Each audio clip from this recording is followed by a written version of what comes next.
I just got back from the Postcard from Earth, aka the Sphere Experience, and I got the best tips on what seats to get, when to show up, what's the easiest way to get there, what to bring, what to see and do at the venue, and so much more.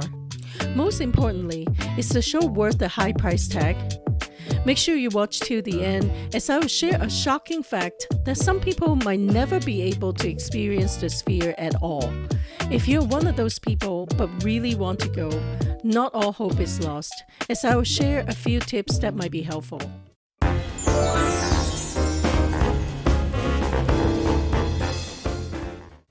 First, let's talk about getting the tickets and logistics. You can get tickets at the official Sphere website, thesphere.com. The show costs $49 to $249 plus about 10% fees. My $89 ticket is actually $98 total. I'll talk about the best seats to pick in just a bit. Vegas.com is also selling Sphere tickets, and I think some people are able to find cheaper tickets there. Once you bought the tickets, two things to do.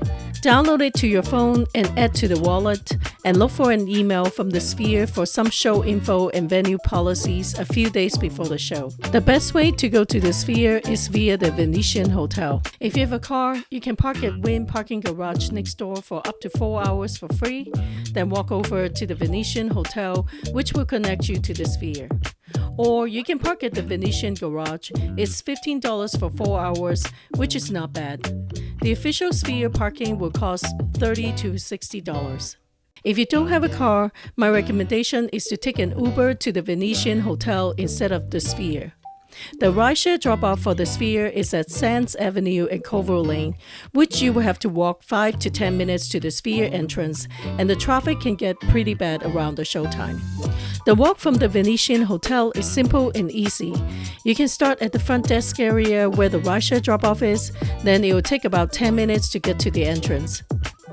By the way, if you need to drop off your bags before the show, as they have a pretty strict policy, which I'll talk about next, you can store your bags at the belt desk on the right side of the front desk area. There are signs everywhere in the hotel, so I'm sure you will not get lost.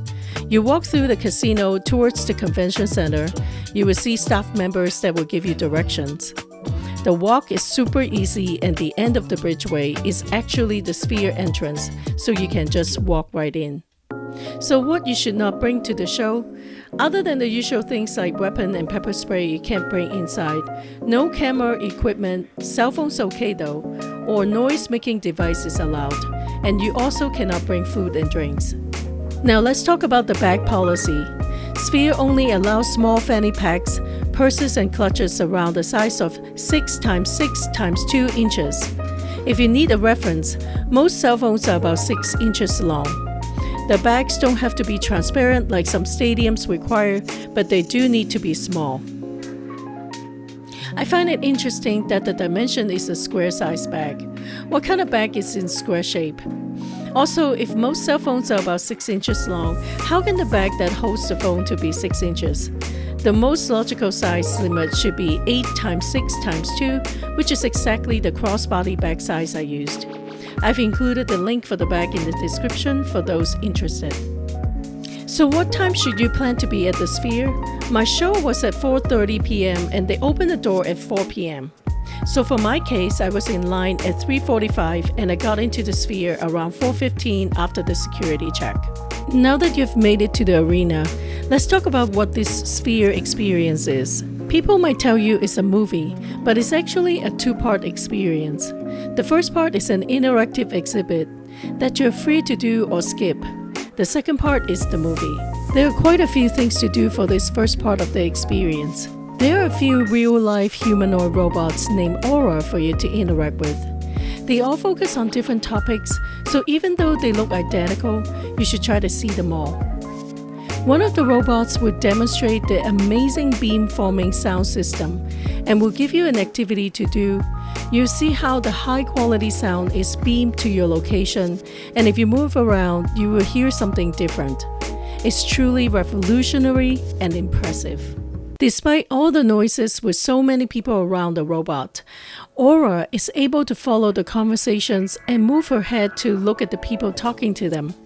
Everyone is laughing and having fun with them. Definitely something cool to experience. You can capture a 360 avatar for free here.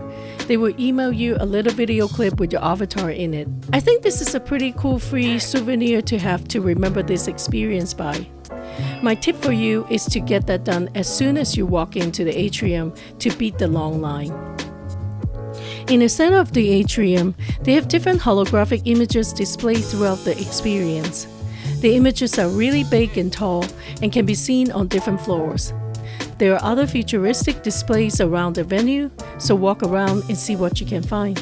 Apparently, there are 7 different interactive experiences happening in the atrium, but since there are no instructions, I missed quite a few. Not until I did the post-event survey that I realized there are more. Here's the complete list, so look around or ask the workers there so you can check them all out.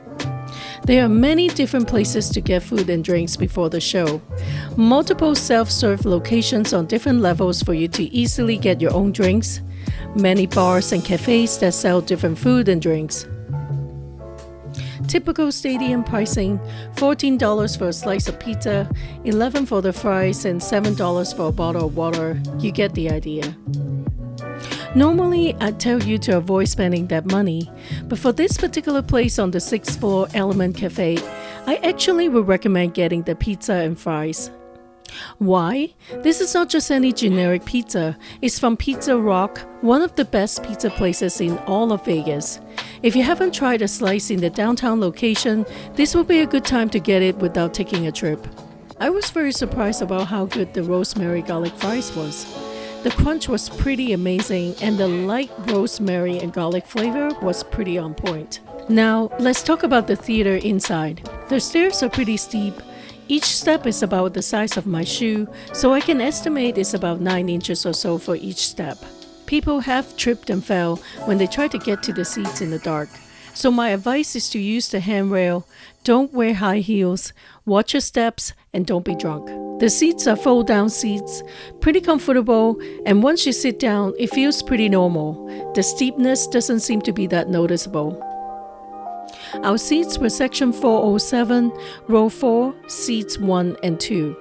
It felt very centered to the screen, and I think they're great seats.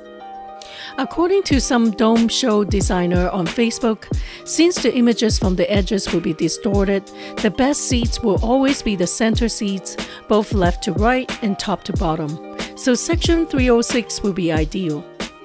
For the Sphere experience, only seats have haptic motion capabilities are sold, so the side and the bottom sections are left empty. If the price is a bit too high for section 306, expand your search in a circle around this section. For example, my seat in 407 at the bottom corner of the section is right outside of the center. That's why it was great. If you're going for the concert, you need to know there are obstructed seats on the 100 level. All rows after 12 will not see the entire screen on top, as there is an overhang blocking the view. But of course you'll be closest to the stage, so it's a trade-off. Generally speaking, I think every seat is good in the theater. I did see some distorted images, more like a fisheye wide-angle lens type of effect, but it's not too obvious or negative in any way. So if you don't want to spend a ton of money, get the cheaper seats, you'll still enjoy the show. For people who are afraid of heights, it's probably best to get seats by the aisle for easy access.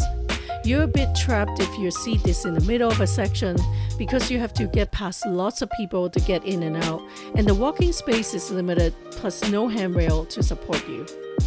In the beginning of the video, I mentioned there are people who will never be able to fully experience the show at the Sphere. I'm not exaggerating, as people with serious motion sickness or sensory issues might have strong reaction to the imagery.